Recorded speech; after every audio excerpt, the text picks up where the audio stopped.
Il y a des jours noirs, il y a des jours blancs. Aujourd'hui, je vais vous compter les jours 2 et 3 de ma pérégrination entre Pont-Scorff et Brandérion, puis entre Brandérion et Landaulle.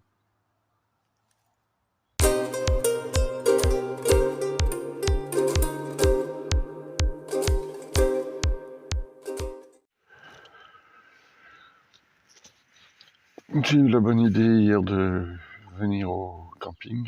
Ça m'a permis de manger relativement confortablement,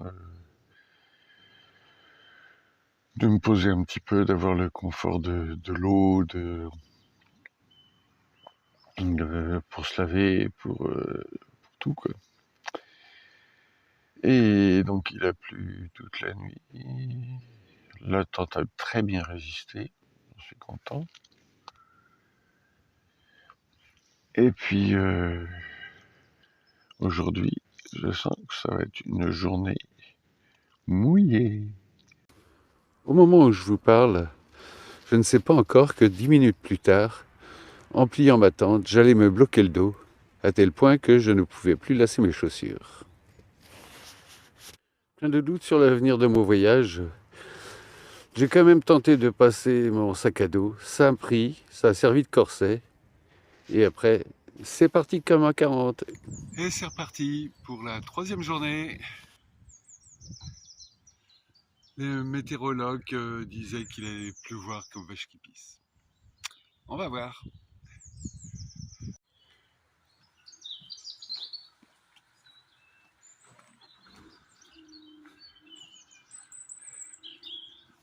Je descends vers la vieille ville de Quimperlé. Un charmant petit bourg. Quimperlé. De Pont-Scorff. Pont-Scorff.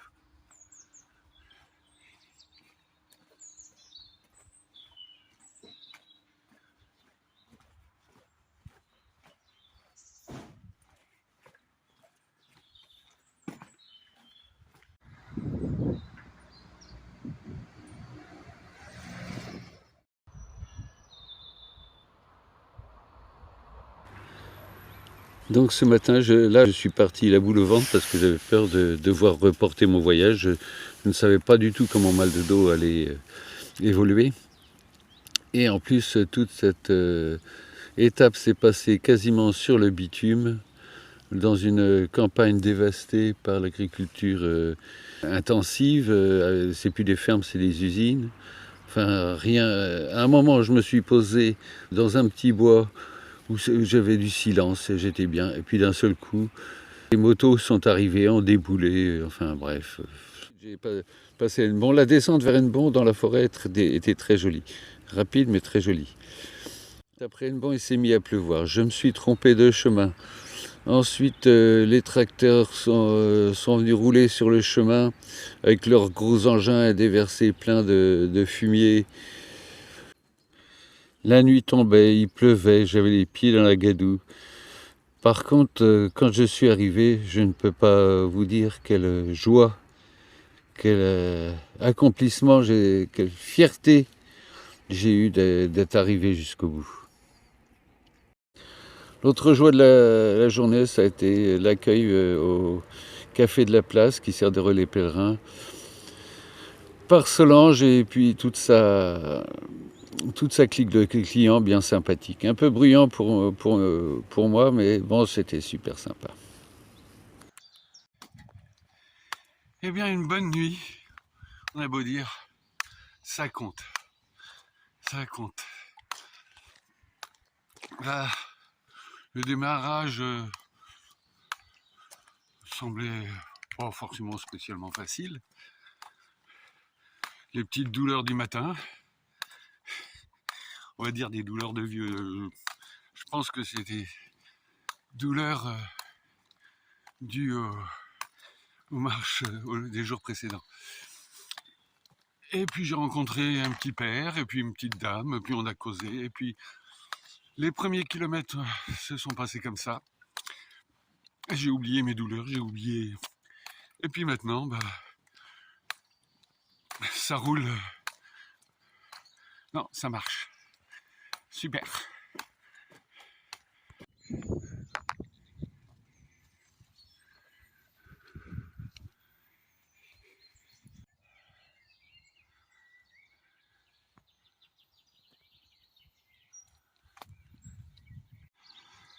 Partie agricole du chemin de Compostelle.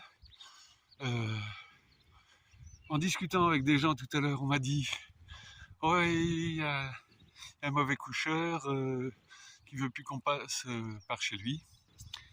Et donc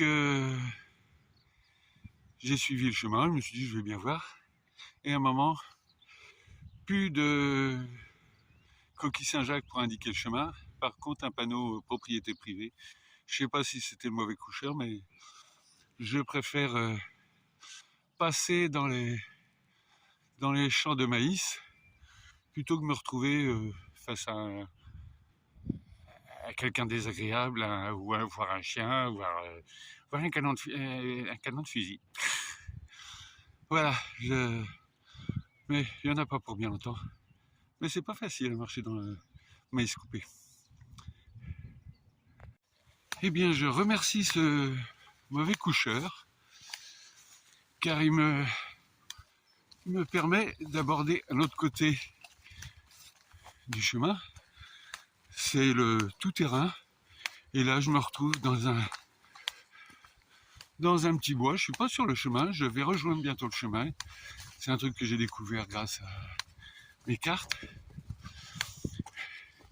Mais en tout cas, c'est bien, bien sauvage. C'est super. Il y a du cochon dans le coin. Il y a des sangliers.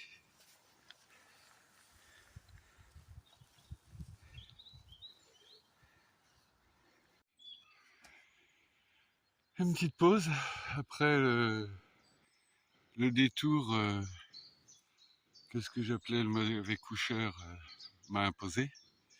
Enfin, je ne l'ai pas rencontré, mais il fait l'unanimité. J'ai rencontré un pêcheur qui m'a indiqué d'ailleurs la suite du chemin, parce que j'étais un petit peu perdu, passer les talus, traverser les champs. Mais voilà, c'est une petite pause bien sympathique. J'ai vu, donc tout à l'heure je disais des traces de sanglier, j'en suis pas convaincu. Et autrement j'ai vu un chevreuil, j'ai vu un petit lièvre qui détalait devant moi. Et puis comme j'ai dit tout à l'heure, j'ai vu un pêcheur.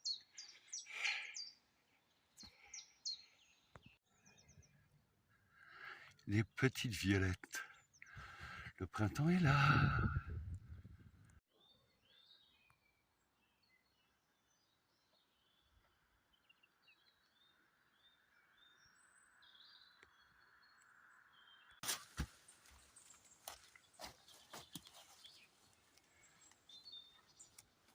Et voilà. Le fauteuil de rando le plus économique et léger. Ça évite de se mouiller le derrière quand on mange ou quand on fait une petite pause. Bon appétit!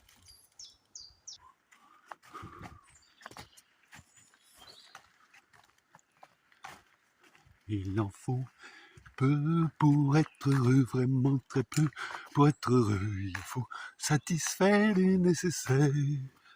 Un peu d'air fraîche et de verdure que nous prodigue la nature. Quelques rayons de miel et de soleil. Je dors d'ordinaire sous les floraisons.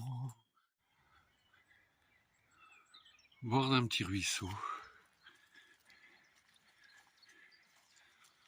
Perdu dans la campagne.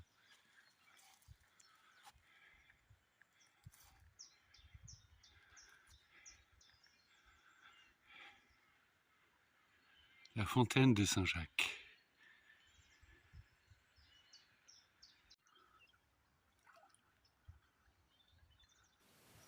Un enchaînement de circonstances m'ont permis d'arriver au camping de Locmaria, théoriquement fermé, mais où Yann et sa compagne m'ont accueilli sympathiquement et donné un excellent pain qui m'aura duré 3 jours. Voilà, je vous dis à très bientôt Et quand tout est noir, ça peut devenir que blanc.